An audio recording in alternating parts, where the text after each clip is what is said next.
gentlemen, boys and girls, welcome to Movie of the Year 1985. All right. It's time for a little bit of a break. We don't have a single movie to talk about. Instead, we're going to talk about every other movie that came out this year. That's way harder. Sort of a pull list of 1985. Tonight is State of the Franchise. Greg, Yes. 85. Did franchises rule your life like they do right now? Well, this is an interesting question, Ryan, because 85, I'm just a real young whippersnapper. I'm like 84. But the movies that came out, I'm just like 84 myself. I'm 4 years old myself at this time. But the movies that came out in this year then were big for me, like, over the remaining 7 years of my childhood. So I'm going to say, like, Back to the Future, which has its first, instantiation this year. That was big to me. Gremlins was pretty big to me. So, yeah, there was no way, I would say, in the 80s for franchises to be as important as they are now. I mean, that's like the state of movies now is that it's like 8 different franchises. Here's the way that we're going to do it tonight, though. We don't know. We're going back to 85 through some sort of DeLorean, and we don't know that Back to the Future is a franchise. Beverly Hills Cop raged through 85. It came out in 84, but it raged through 85. We don't know it's a franchise. But, Mike, what do you think about Greg's thing of franchises hold up? Because I wasn't, cognizant then. But when I grew up, that's what I know about. Yeah, so they're just, to kids in the 80s, every movie's a franchise. And that you just watch that movie over and over and over again, and it feels like you're, like, almost like a graduate thesis level digging into, like, the heart and soul of the Goonies. And so it feels like its own. But because each one felt standalone, it felt more pure and real. Like, there wasn't the ham-fisted. There's not, like, the Dr. Gremlin doesn't come in at the end of Gremlins and be like, we're building a team of monsters. But keep in mind, Back to the Future does end with an obvious acknowledgement that there's going to be a sequel. So in that way, it does kind of announce itself as the first part of a franchise. I cannot tell you, and I was too young. I did not see it in theaters, but I cannot tell you whenever the first time was seeing to be continued at the end of a movie. Like, that was it sort of like made Nick Fury at the end of, was it the Iron Hulk Man. and Iron Man? It sort of deflated it, because a movie to say to be continued, goddamn, was that exciting. So much more than like, oh, it made a lot of money, and so now we're retroactively going to say that it needs a sequel.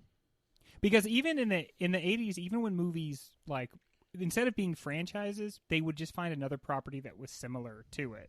So when Star Wars was popular, there were 100 different movies that were responses to Star Wars, but none of them were, like, either in that universe or in another cinematic universe. There was just a Willow. Mm-hmm. There was just a Legend. There was just a Lady Hawk.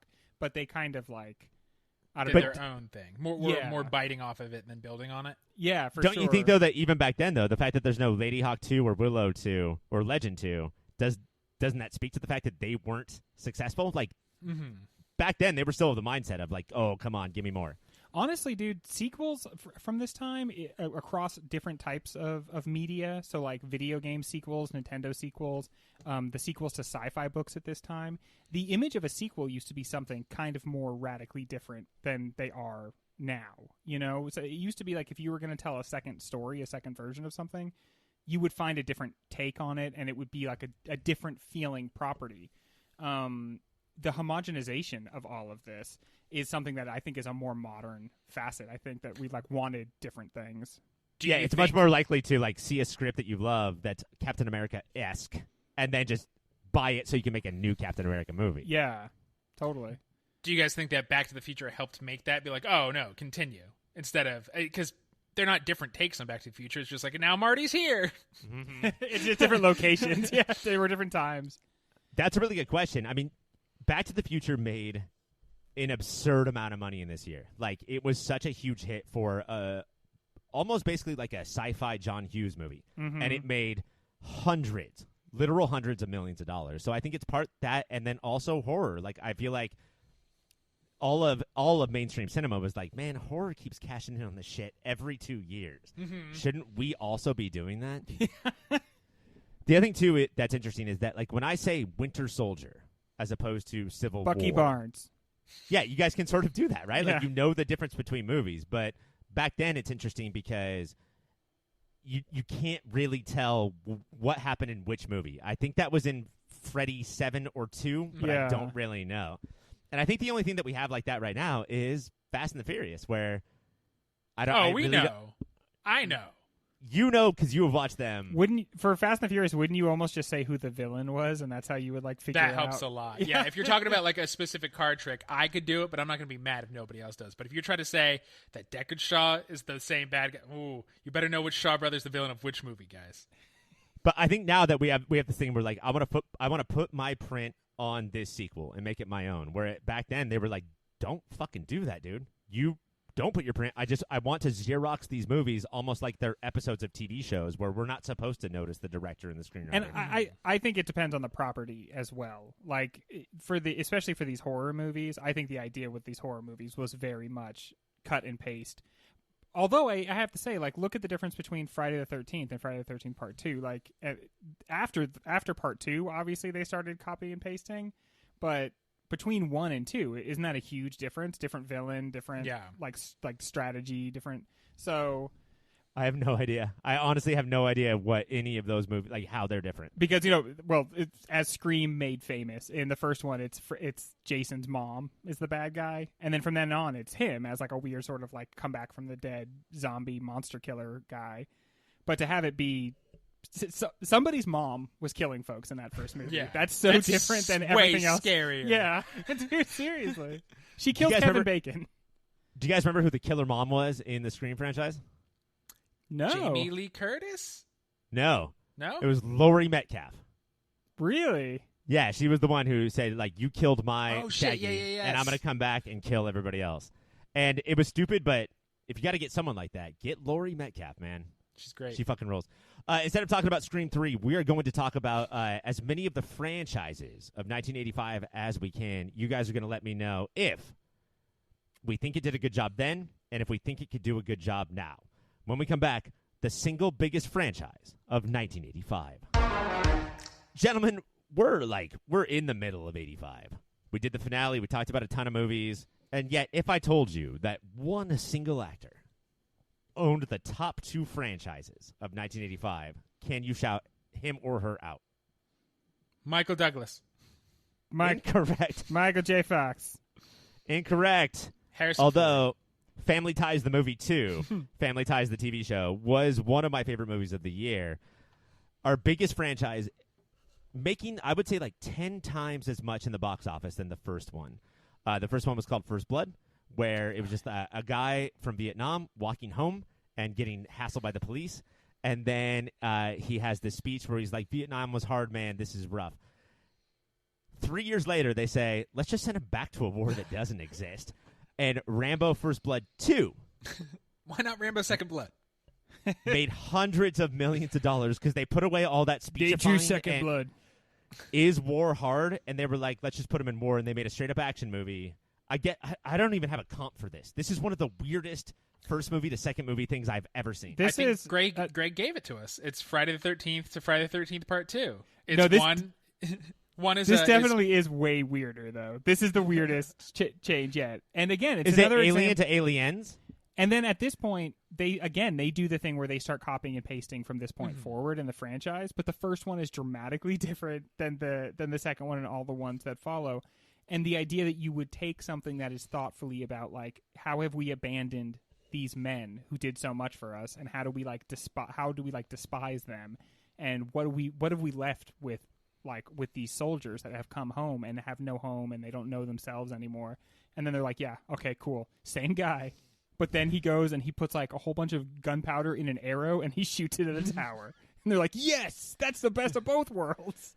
It's crazy how little they knew about the first movie and then how much they knew about audiences of 1985. And just they put gunpowder into movie reels and shot it into theaters, and it exploded. You know what it's like? It's like in adaptation, or it's like in The Player, when they spend the first 3/4 of the movie talking about what stupid movies do, and then the last fourth of the movie becomes that type of movie to kind of lampoon it further. That's what they did with Rambo. They made fun of action movies and the ethos of them, and then they're like, but then also here's 4 action movies. So this is Zack Snyder's Rambo. Yeah. This is from the Watchmen comic to the Watchmen movie. That is what we're getting. And the last Rambo, the one that came out just last year, was essentially him just killing Mexican people, right? We we had a couple more sequels after that. There was Rambo 3, which was also a huge hit, and then they just went away. And then in 2008, we had Rambo. And then in 2019, guys, we had Rambo Last Blood. No longer the first, but the opposite. It's the last. State of the franchise. Where are we at here? Well, they called it Last Blood, so dumb on them to close the chapter. And as Greg just said, apparently it's just him killing Mexican folks, and so maybe they don't need to be around anymore. Maybe we can get rid of the Rambos. You're talking about Rambos, not Mexican folks, right? Rambos. I hate all Rambos. I'm sure it's the, quote, cartel, but it's just a weird, like, resonance with what's going on now that, like, he has been fighting in other countries, and then in this last one, he's just fighting, and it's like the bad guys are all of a different nationality. It's a crazy mixture of the movie-going audience is, at the same time, I don't know what you are, so I don't know how to respect the IP, and also I have heard of it, and I hate it then, and I hate it now. And those two things clashing is just like no box office. Yeah, what they would need to do is like an Unforgiven take on Rambo, which I guess is Rambo fucking 1, idiots. But imagine if they had done that again. What if the last movie of the franchise was a return to the first one, and it was him as an old man, but it was him with an old man having the PTSD that he did in the first movie. That's cool. It's fine. But what if he was walking back to his city as this guy with PTSD, and then also Terminators and Transformers both at the same time decided that they have to eliminate each other, and that's all in the background of this movie. And then a girl with her bosoms out runs through and says, "Oh my God." Heaving. One bosom very in, one bosom very out. He did own the other franchise that time. Like, this guy was a fucking god in 1985, and we will not be talking about him in our season. Like, we're gonna just like not talk about Sly Stallone. Rocky 4, Rocky versus the Russians, was another huge hit where he just did this thing where he was like, oh, I made a tiny movie like First Blood, got nominated for a lot of awards, and then he just Rambo'd the shit out of each movie until we got Rocky versus communism. Look, if you call a guy Italian Stallion, it's going to go to his head, and he's not going to do the quiet, contemplative movies anymore. This guy has an Oscar. He's best screenplay. For writing. Yeah. Like, it shouldn't be for acting. That would be worse, but for writing. Well, with a voice like that, you have to get very good at communicating somehow. So I think he really honed his writing skills. I'm so sorry, Mike. Which voice? You got a voice like this. So... Ray Romano as Rocky probably would have been a better movie. Adrian Fishbone. This one's a little different, though, because in 2006 we get Rocky Balboa, which is more like the First Blood movie that you guys were talking about. And then we have Creed, and then we have Creed 2. And so Creed, I think, reinvigorates a franchise so much that it's obvious that people don't know it's part of a franchise. Yeah. And then they're there for the MBJ. And then Creed 2, I would say, like, a lot of people thought it was good. It made some money. But Creed is definitely not where it was when the first one came out, right? No. Like, it has slipped since then. Yeah. Because I think the problem is Creed 2 does what the original Rocky series did, which is it starts talking about, like, what happens to these fighters after they've, like, been in a bunch of these fights. And it's really... It doesn't scratch the same itch when you're watching these really, like, exciting fights. And then every time he's not doing one of the exciting fights, he's like, my brain is very damaged. I think it just makes it's kind of a drag. And so it's, it's an important topic, but it's less what people want to see out of Michael B. Jordan, right. in a fighting movie. Yeah, Michael B. Jordan has the kind of career where he does the one for them, one for me. And he tried to combine them into one. And people are like, no. You want to talk to our grandparents. They want to think about the concussion movie. We just want to see you beat the shit out of somebody right now. Did you guys watch on ESPN The Last Bee Dance? That's a last... No, nobody watched that. That's hardly a joke, Ryan. I liked it. I think the other thing that Creed 2 does that I thought was gone is... This is from the 80s. I'm going to follow the exact same plot points of the thing that was, famous and popular. Uh-huh. And I thought that Blues Brothers 2000 was going to be the last thing that ever did that. And then Creed 2 sort of did it, and then we don't have anything to be excited about, Like, Michael B. Jordan is amazing, but, like, that's not enough. Yeah. All right. State of the franchise for Rocky, which basically I mean Creed right now. I'd say, it's better, but I don't think it's got any more upward mobility. Like, I'm selling at this point, Yeah, the Creed 3 isn't going to blow our socks off. I expect in like 5 years to get it, but it's certainly doing better than Rambo. Bringing in Dolph Lundgren's son for Creed 2 is like a Creed 5 move. And they did it for 2, and then now I think we're out. Your third one, guys, real quick. Let's do this one real quick. It's called The Jewel of the Nile, which is a sequel to Romancing the Stone. This is the end of the sequel, and we're not – I don't know if we're going to bring it back. What do you guys think? That's Michael Douglas. That is Michael Douglas. For some reason, I thought it was the biggest franchise of 1985. I read an article today that Michael Douglas said no to the third part in 2017. Oh, wow. That is when he said, you know what, I think I'm going to bow out from being interested in this project. I've never seen these movies. Are they like a light Indiana Jones?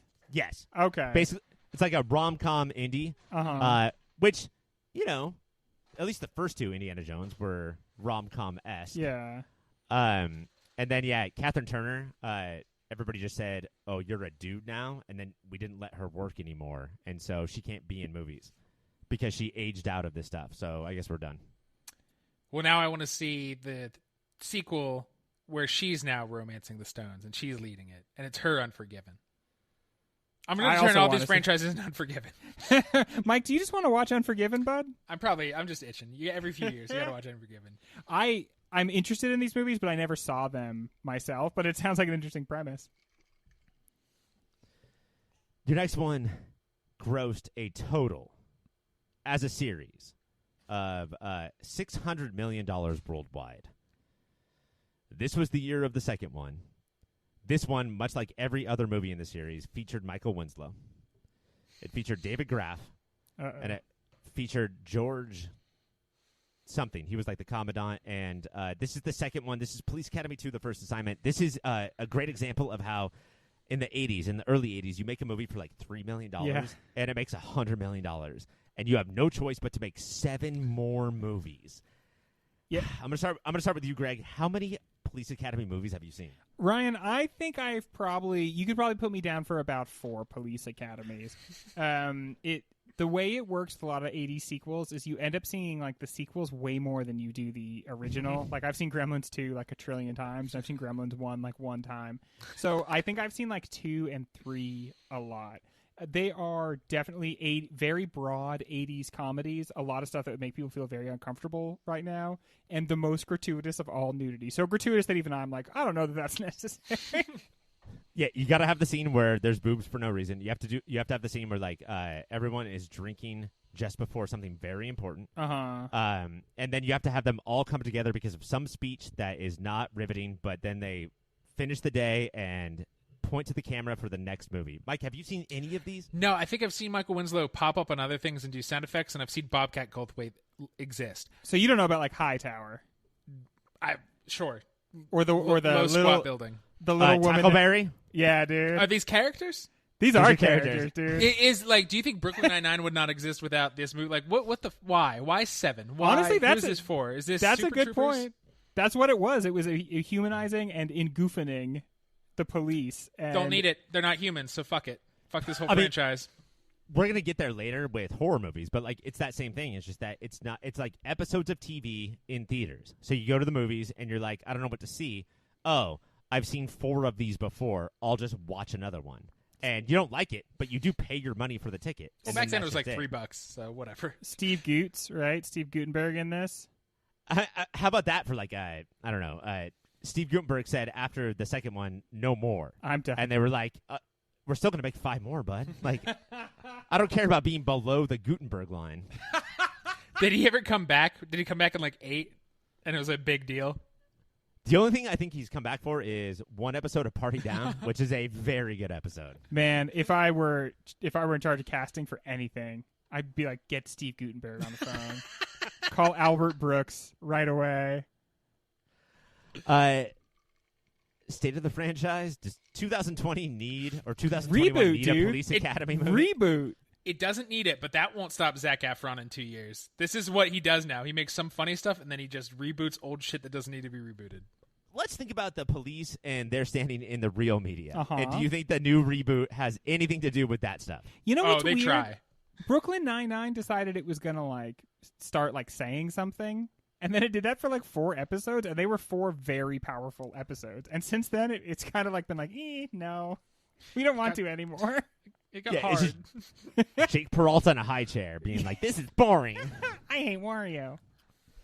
I'm going to do one last one real quick, guys. A View to Kill was Roger Moore's last James Bond movie. Oh. This may be the, what is the opposite of peak? The nadir? Valley? Nader, yeah. Ooh, Nader. Ralph Nader. Of James Bond fandom. Like, no one gave a shit. I don't even know if this made, like, our initial bracket. No, I don't think we've ever talked about it. James Bond movie came out, and we were like, fuck that, nobody cares. Have you seen this movie? Have you seen Roger Moore You movie? think this is lower than, like, some of the later Brosnans? Ooh, man, I hate some of the later Brosnans. Dude, some of the later Brosnans are so bad. Like, honestly, because of those movies, I haven't even been able to get into the newer, like, good Bonds. Bond got good again, but I was so Brosnaned out, I was like, I can't, I'm sorry. See, that hurts. I was raised on Brosnan, and that might be the movie series that taught me movies could be bad. Because I was like, GoldenEye's fun. I was like, guys, you don't like what the world is not enough? I might like the world is, tomorrow? No, I'm out. I got to go out. That's the thing, though, is that it wasn't that Pierce Brosnan was so good for all of his movies. He just sort of started in an era where we just went to see all of the same movies. So, like, the Roland Emmerich Independence Day movies, we were just like, oh, is it big budget? We're just going to go and watch it. And we all saw these movies that everyone hated.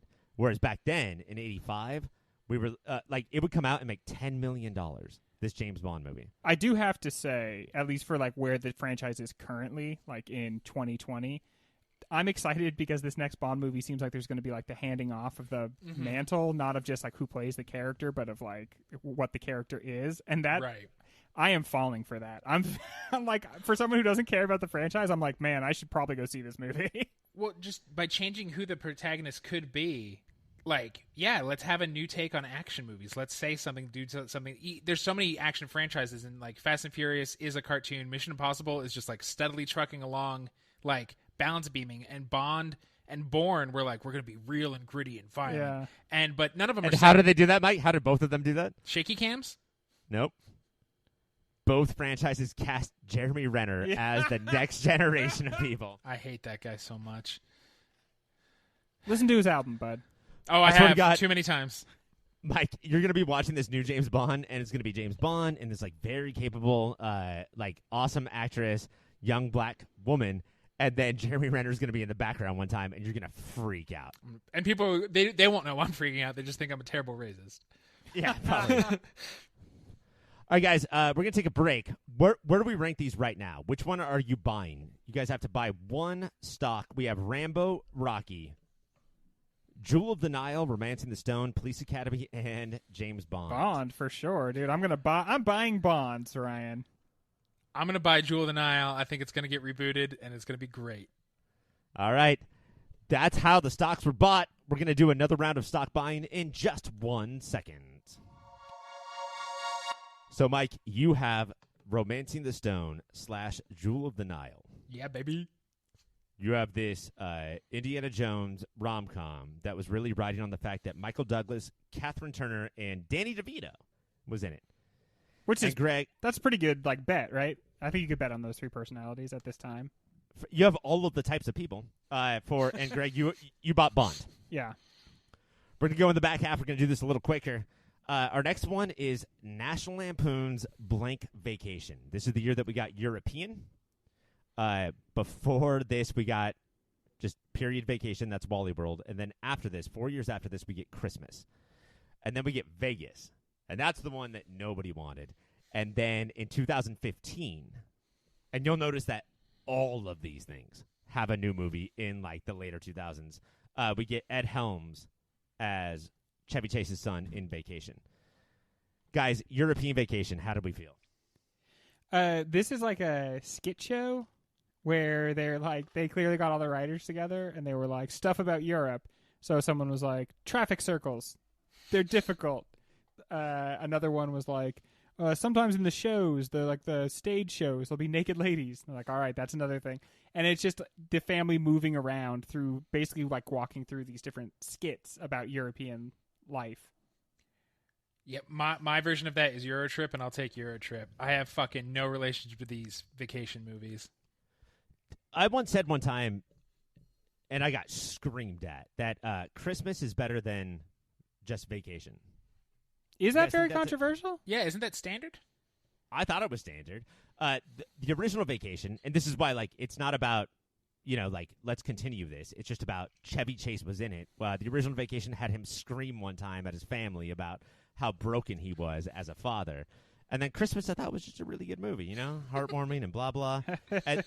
And I don't see how you can watch an old movie and be like, Ed Helms, let's do this again. God damn, we have Ed Helms, guys. Well, that guy, I have a soft spot for some reason for Ed Helms, even though Hollywood has tried to Jeremy Renner him into our lives. And he's not a leading man. Stop trying to make him a leading man. He should always be sort of a background player. He also has this thing where, like, every time he delivers a joke, you can see who he's doing. Oh, that's Will Ferrell. That's, that's Rob Riggle. Like, that's how deep he goes. Fuck well, you, that's Ed Helms, get out impressive. of here. Your number 7 franchise of the year. Does anybody want to buy National Lampoon's Blank Vacation? No, sir. I'm offended you'd ask. Your next one is Mad Max Beyond Thunderdome.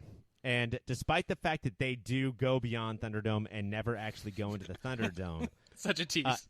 This is the third one. This is the one where Hollywood got a hold of it because the first two were made by Australia on Australia budgets. And then Thunderdome got to Hollywood, and they were like, all right, Mel Gibson, we're going to give you $20 million. We're, of course, going to get Tina Turner. Let's do this. And it was a tremendous flop. The first two were.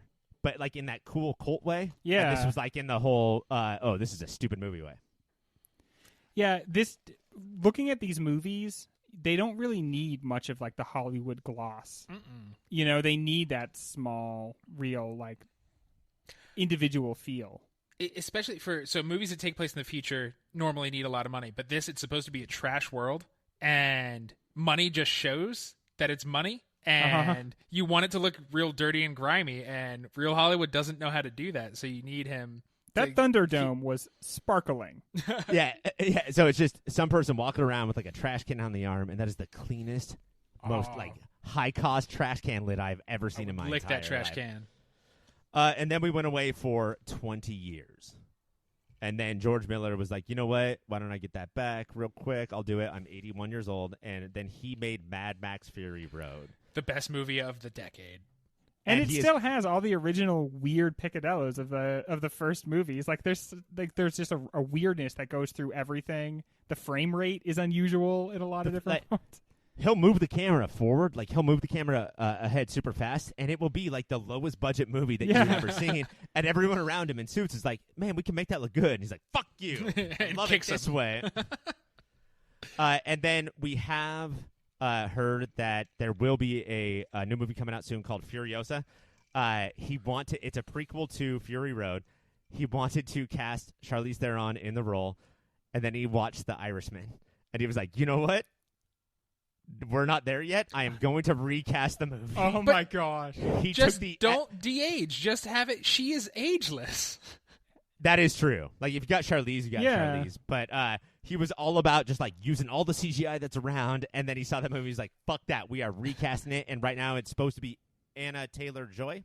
Who dat? Oh, that from New Mutants and The Witch and Thoroughbreds. Emma. Oh yeah. Emma, the leading role of Emma. I've been told, Ryan, we're only allowed to buy stock in one movie franchise right now. Okay, I gotta wait then.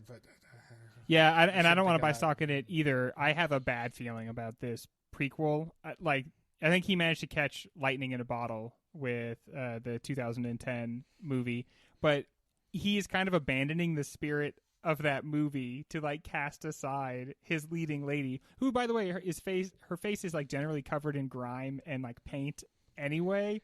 And to do this, that's a really bad sign to me that he's recasting it. He's such a punk rock director at 85, and she's so awesome and incredibly like ageless. I would almost like wear a sign on your shirt that says younger, and I think we'll buy it. You know, do what they did in Wet Hot American Summer. Just lean on it constantly. Yeah. Everybody like 50 pounds heavier and bald, and they're supposed to be a year younger. All right, guys, we are going into the 1985 of it all. This is Speed Round. Here we go. First up, our next two things are Nightmare on Elm Street and Friday the 13th. Nightmare on Elm Street 2 came out this year, and it actually made more money than the first one.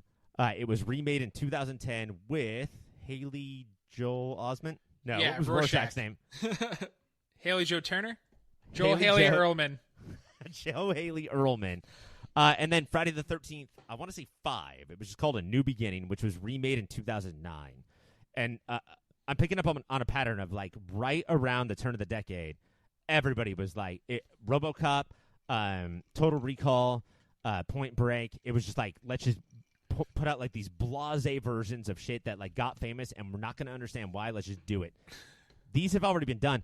If you remake them now, and I'm not saying you guys have to, but if you decide to, has it been long enough? 2010, 2009, are we ready to get, like, somebody who, like Denis Villeneuve, who is remaking Dune and Blade Runner?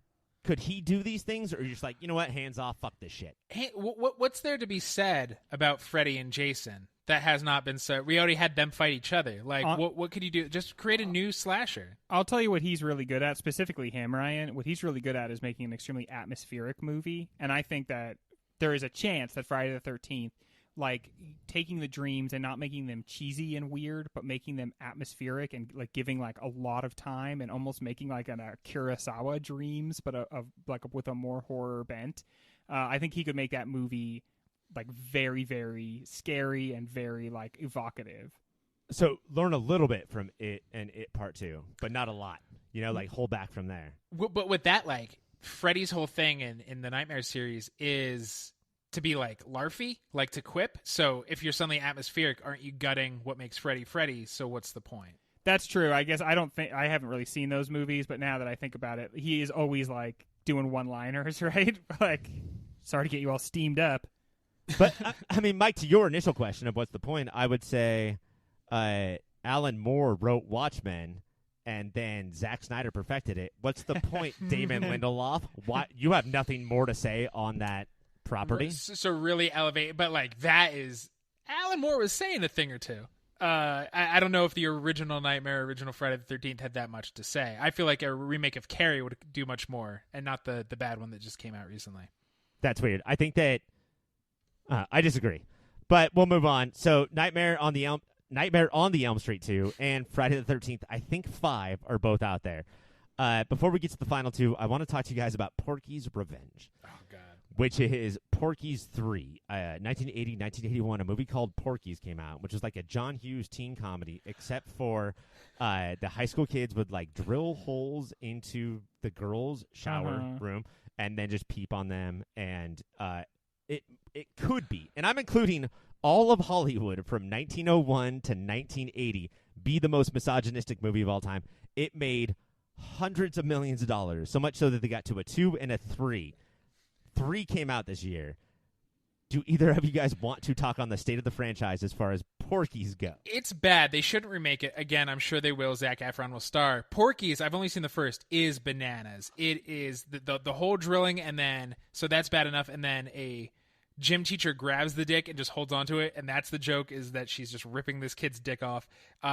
Kim Cattrall is mocked because she likes sex and has it loudly. It is a weird, terrible fucking movie, and it's them versus the evil owner of a strip club. It's bananas. It's the weirdest, like, what is it, like the rags versus riches? What is the 80s? Thing. But it's weird. It's like these pieces of shit versus these pieces of shit. Who will win? This is one of those, like, comedies from the Boys Will Be Boys school where it really does a like, horrible job of chuckling at, like, sexual assault. And honestly, like, it's when people talk about rape culture, it has, like, strongly represented in the movies of the 80s, where, like, the spying on the women, for instance, it's like they're not shown in that universe to be people. Like, right. Women are not understood to be three-dimensional, real. Like, they're just something to be looked at, something to be, like, poked. And it's like you were looking at meerkats, basically. Yeah, and honestly, like, you watch a movie like Porky's, and it seems like it must come from 50, 60, 70 years ago. And it reminds you, like, how quaint the notions about, like, the equality between the sexes were just, like, 20, 30 years ago. I've never seen a movie before in any era that it's this misogynistic and then also looks at the camera and says, huh? What do you think? Aren't we stinkers? Okay, so nobody's going to buy Porky's. I feel like we should leave that in its era. Your final two of the top 10 franchises of 85. Death Wish 3. Oh, my gosh. And Missing in Action 2, The Beginning. So the first one is Charles Bronson, remade in 2018. The second one is Chuck Norris, never remade.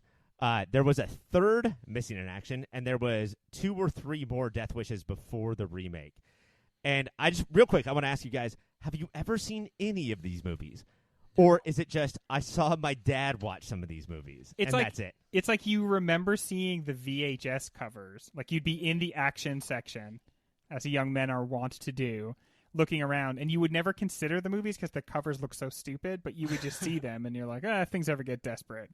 And by the way, the whole time we were thinking, man, they're going to take their eyes away from that porno section. Yeah. And I'm going to dash in and dash right back out. Just going to see some boobies for Get sure. a glimpse. That's Porky style, baby. It's so crazy how, like, it was almost like they existed just to fill up video stores. Mm-hmm. Yeah. Like, they don't have a lot of movies, so let's just make this shit and pump it out. Honestly, there's so many bands on the radio who exist just to fill up that radio time before the song you want to hear. Some of the movies from this time, I think, must have been weird financial tricks that these companies were doing. You know, look, a whole bunch of money went into these movies, and then didn't really get put into the movie. Instead, went somewhere else. So it's that like we can Cuban drug lords. Yeah, because otherwise, why does American Ninja 3 exist? Who played the new Charles Bronson in 2018? Guys, that's it. We did National Lampoon's Vacation, Mad Max, Nightmare on Elm Street, Friday the 13th, Porky's, Death Wish, and Missing in Action. I feel like state of the franchise is bad for a lot of these. Can I buy now? Yeah. Yeah, what one do you want to buy? I'm going to buy Mad Max. That's the only one with a possible future. I am going to buy Friday the 13th because I convinced myself that a director that Ryan randomly said maybe could remake it in a way that I made up and was not in the spirit of the original, and I decided I liked that. So I'm buying Friday the 13th. I do think that we could have a show, like an entire podcast that we will not do now, even though I want to, but you guys are shaking your head no as hard as you can. We're giving him the no pretty hard. Of directors who could do something with this. But it was none of the directors that they hired. Like, they did not even come close to, David Lynch, you know? There was just nothing, abstract or subtextual about this, except for, oh my God, is my mom crazy? But I do think there's a lot there because hockey masks are crazy. So, I want to congratulate, oh man, I'm going to give it to Mike. Greg, you picked James Bond and Friday the 13th. Uh-huh. But I do think the 2020 way to go is Jewel of the Nile and Mad Max. So congratulations to Mike for winning the game. When we come back, we're going to be doing an outro. But before that, I want to thank both of you for this little dalliance down 85 lane. Greg, what'd you learn? I learned that a lot of the franchises of 85 are so locked in the 80s that it's hard to even imagine someone modernizing them at all. A strange credulity. Yeah, I would love a Brady Bunch movie style of all these movies where they just pop out in froze and bell bottoms and be like, what's up, 2021? Mike, what'd you learn? I learned that even though things are not perfect, things are not great in today's society, they are fucking better than 1985. There has been an evolution. And when we come back after that, very serious news report of all of the day's news. Keep watching those movies.